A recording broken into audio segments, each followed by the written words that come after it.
love the game. I love the hustle, man.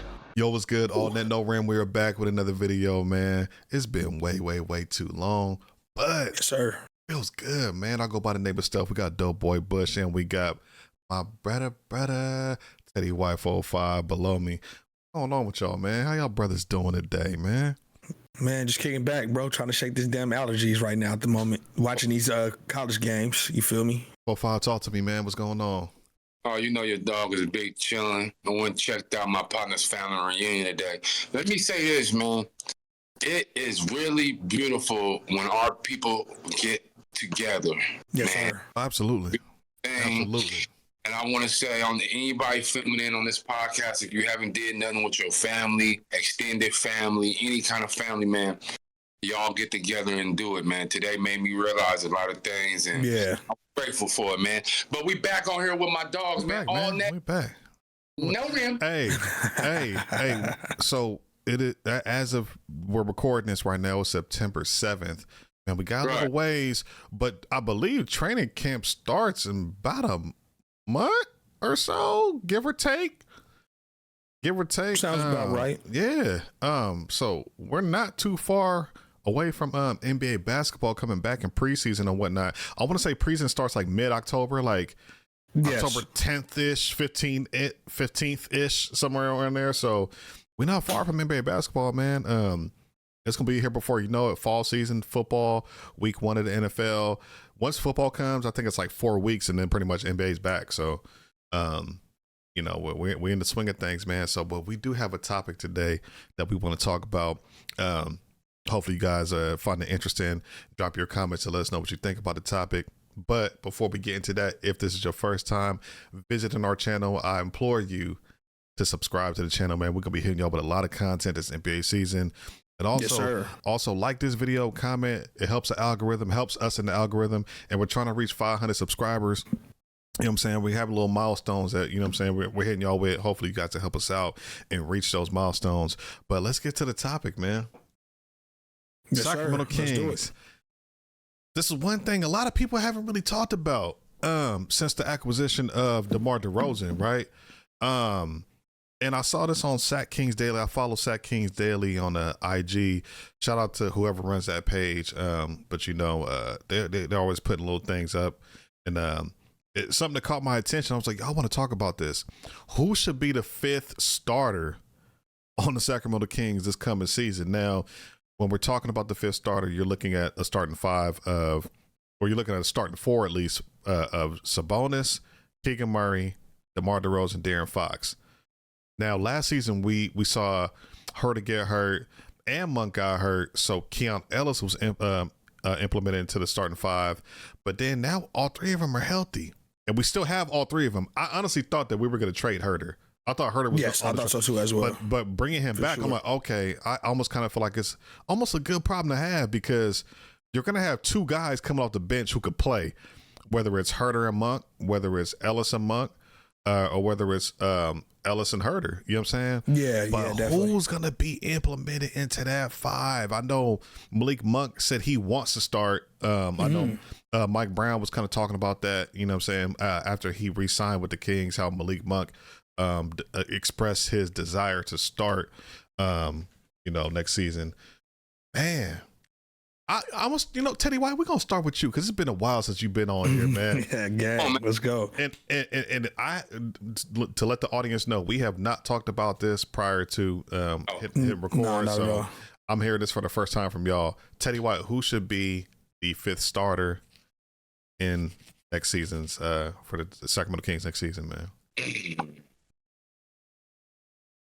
Realistically, I want to say, you know what, keep Monk where he's at, let him come off the bench.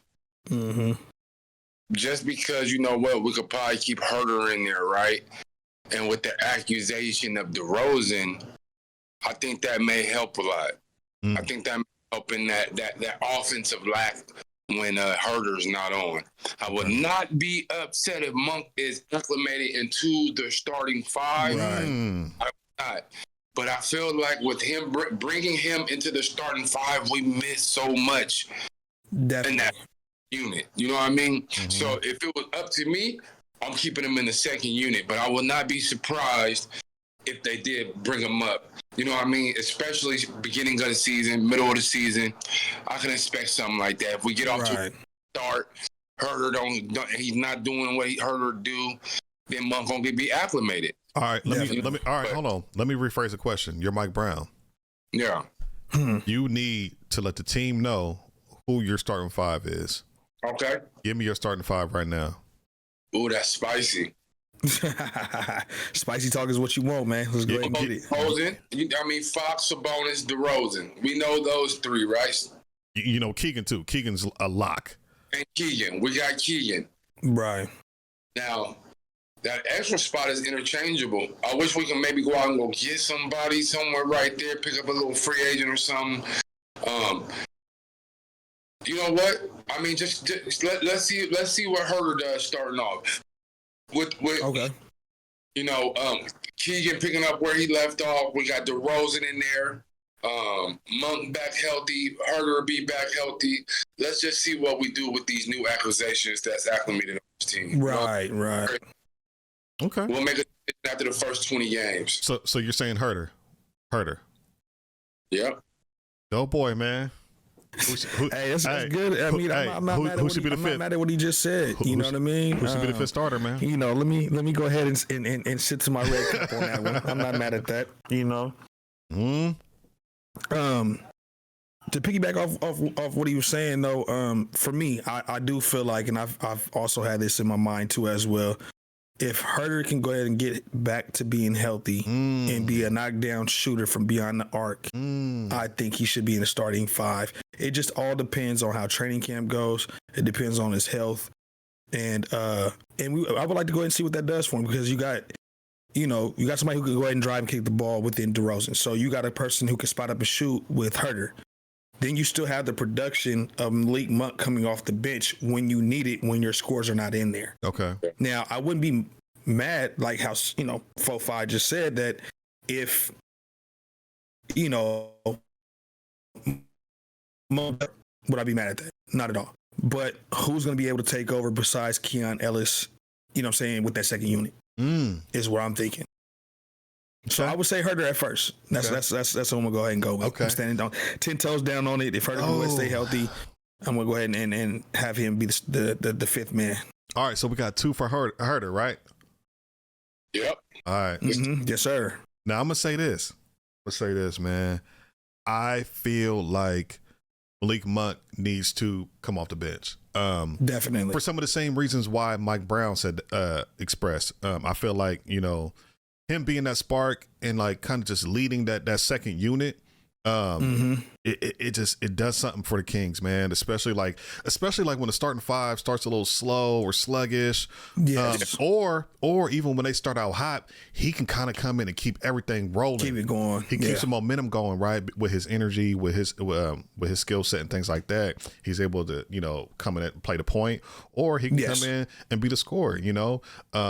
Also too, when you guys have when de'Aaron might get in foul trouble early or something like that. Yeah, a quick 2 fouls. Dang. Okay. All right. Well, we got Monk who can come in and play the next 15 minutes to where de'Aaron can kind of just relax to the middle of the second quarter, not pick up that third foul.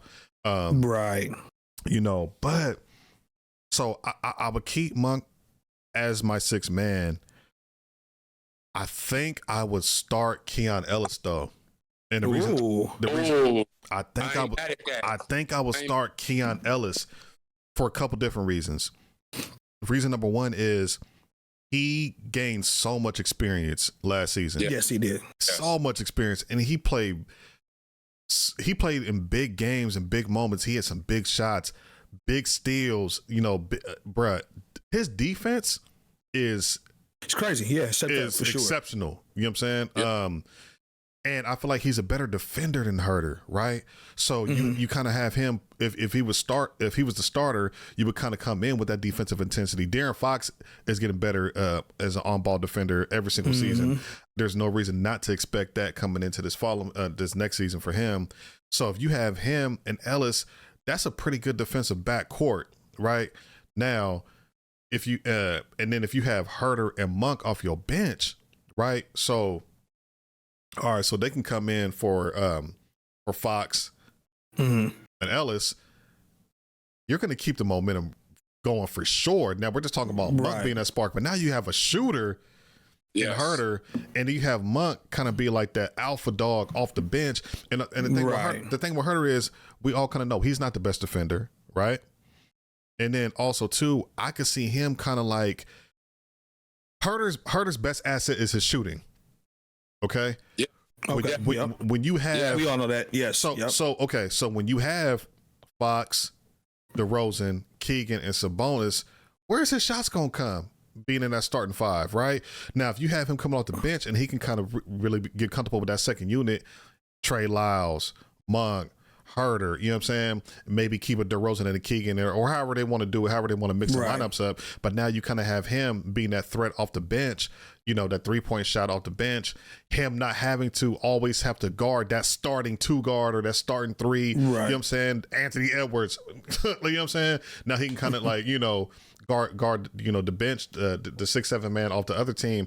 I just feel like that would kind of like relieve him a little bit of the defensive expectations. You know what I mean? And then he can kind of relax coming in, just spot up, shoot, go in the corner, and shoot.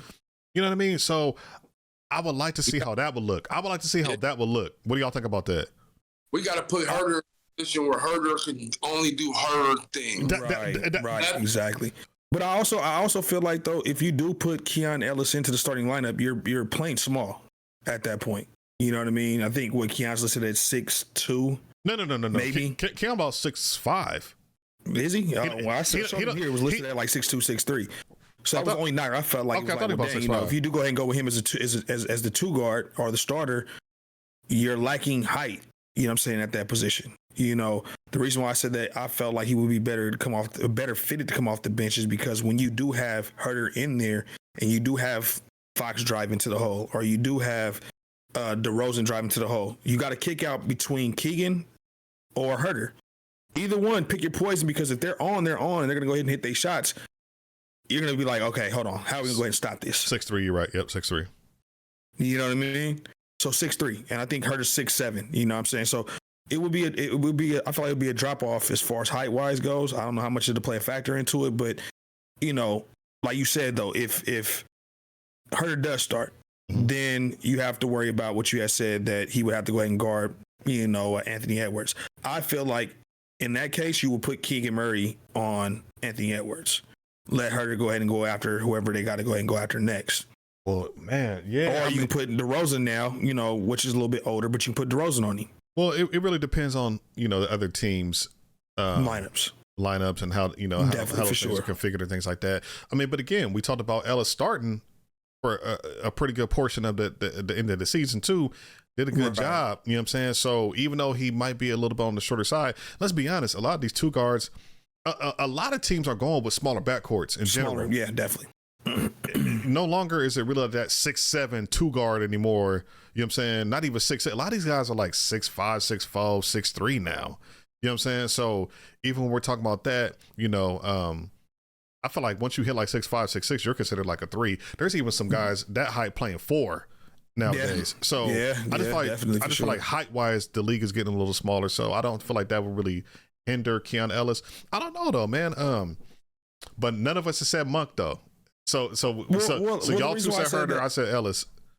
The reason why I said, you know, Monk not starting is because I do feel like he's a better fit to be in the second rotation, because you're gonna get as many shots as you want being in that second rotation. Mm-hmm. When you're on there with Sabonis, Fox, and DeRozan now, where are your shots gonna go ahead and come from? That's what I said. Exactly. You know, where's the shots gonna go ahead and come from now? Yeah. When it comes down to, you know, clock management and things of that nature, when your shot clock is down in 5 seconds, who's going to be able to create that shot for you? You know what I'm saying?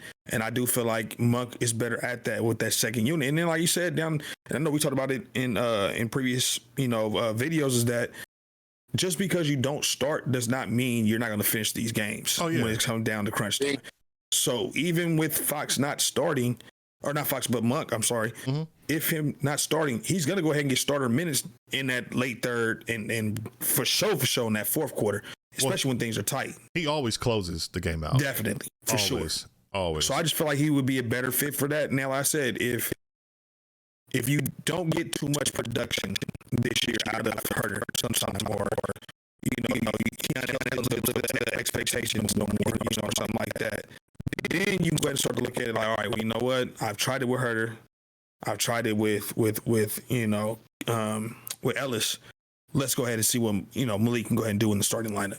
But that's like I said, that's only if you're not getting production from the other guys. 05, what do you think about, okay, so we're talking about who should start. I almost think this is a good problem to have because you have three guys who could start, right? So definitely having the depth of two guys now that we can like really rely on, that we know are going to come off that bench. Because before it was like, okay, we got Monk, Lyles, and it was kind of, oh, all right, who else? But now it's like you got Monk, Lyles, Ellis, or Monk, Lyles, Huerter. It's like, ooh, you know what I'm saying? So like, what's your thoughts on that moving into next season? Do you feel like that's going to be something that the Kings can kind of like really like hang their hat on? Like, yo, our bench is, could potentially be stronger than a lot of these other teams' bench. What do you think about that?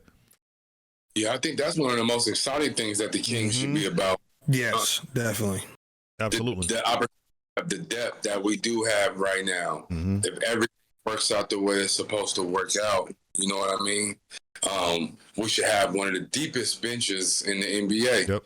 And that's going to help so drastic because these last two seasons, we went too many times without being able to get a bucket. Nobody being able to score. When Sabonis off the floor, everybody looking at each other. You know what I mean? Hopefully this extending the depth on the charts, man, would hella help us. Yeah, it would for sure. Absolutely. Definitely. I think this has been the deepest bench wise for them in quite some time, right? Wow. Are we talking about probably say the mid 2000s? Are we talking like that Vlade and them team, the Chris Webber and them here? Like Webber era, when you had like Hito, definitely. Bobby Jackson, you know what I'm saying? Scott Pollard, sure. like those. Pollard, definitely, yeah. I mean, maybe. So I mean, like I say, for me, it just really all boils down to who has, a better, I guess, training camp, who plays good in preseason, and then from there, Mike Brown can go ahead and figure out how his rotation is going to go ahead and go from there. What you gonna say? My last question to both of y'all, because you just kind of said something to kind of spark this this question in my mind. Yeah. Do y'all think it's an open competition for that spot? Yes, I think so, for sure. 05. I don't think that's given to anybody right now. Do you think like they kind of has Mike Brown told like, hey, whoever wanted, go get it? Like, do you think, or do you think he has an idea in his mind of how he wants his starting five to look?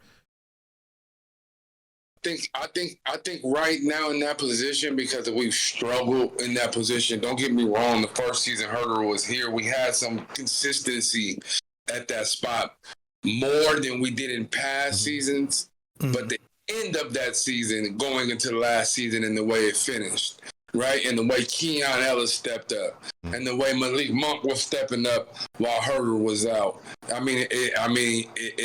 course, it put questions, right? Then you're hearing from fans and coaches and organizations shouldn't be going off what fans is saying. But if we're noticing in the stands that we're missing a lack of production where Huerter is and is not consistent in this West, where from 1 through 12 is stacked and we can't afford an opportunity to have an off night. You know what I mean? And Huerter has times where he'll have 8 off nights and we can't. I agree for sure. But again, going back to talking about having the Ellis, having a Monk, and you know who else we haven't even talked about, even though he's going to be out to I believe January-ish. Devin Carter. Devin Carter. Yeah. So when he come, bro, this Kings team, by the time we hit All-Star break going into, you know what I'm saying, that last push into the playoffs, this team might look really good. It should be legit for sure. I mean, and like what he was saying is that, like, looking here at the stats when he came over in 2022, 2023, Huerter, we're talking about. He averaged 15 points, 3 rebounds, and 2.9 assists. So if you can keep him around that average and he can stay consistent, like you said, not have an off game for 8 straight times. If he can stay at least around there, I don't see why you wouldn't want to start him. Well, his problem is not his skill set. we've all said it, the problem is consistency. Consistency, right, and health. Yeah. His skill set got him here. Yeah, definitely, for sure. If he could stay consistent, I remember like late winter. I want to say like February, Marchish. He just like had a crazy slump. Like he wasn't hitting no shots, and like you need that. But now, we didn't have DeRozan at the time, but you know, you kind of needed you're gonna need your shooting, and like let's be honest, he's probably our best shooter as of now until or if we make a trade, right? Would y'all agree? So, I mean, Keegan. Yeah, him and Keegan are like our 3-point shooters. I mean, he shot 40% from the line or from the behind the arc in 2022 and 2023. In 2023 and 2024, it dipped down a little bit to 36.1. That was that slump. That was that 2-month slump that brought that down because he wasn't hitting nothing.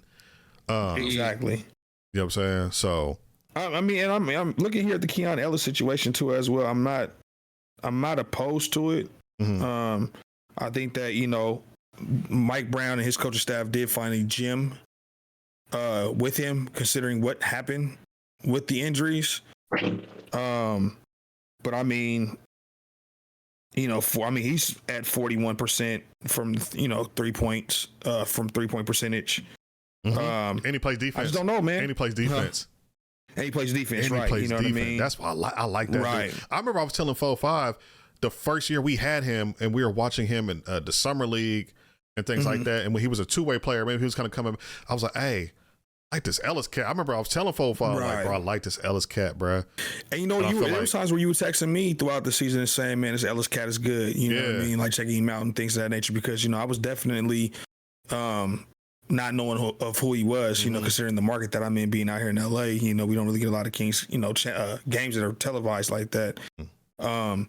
But they did find him a gym, but I still feel like he might need to come off the bench to be that spark with Monk. I feel like with them two being off the bench and spearheading that group, I'm not gonna lie. You can't go wrong with that. I feel like I agree. And hey, I ain't gonna lie. Right now, I'm just kind of picturing it. Trey Lyles, right? That's what I'm saying. Ellis, Monk, Trey Lyles, Monk, and Devin Carter off the bench. Come on. And then you can interchange it with whoever you need to interchange it with throughout the games. Sabonis, you know, Fox. No, you can start mixing up your lineups now. You can start mixing it up, giving guys rest. Exactly. And, you know, when guys get in foul trouble, now, like, all right, cool. It's not like the end of the world. The only thing I am concerned a little bit about the first half of the season, not having Carter, because I'm like, who's gonna back up Fox? You know what I'm saying? I mean, but you know,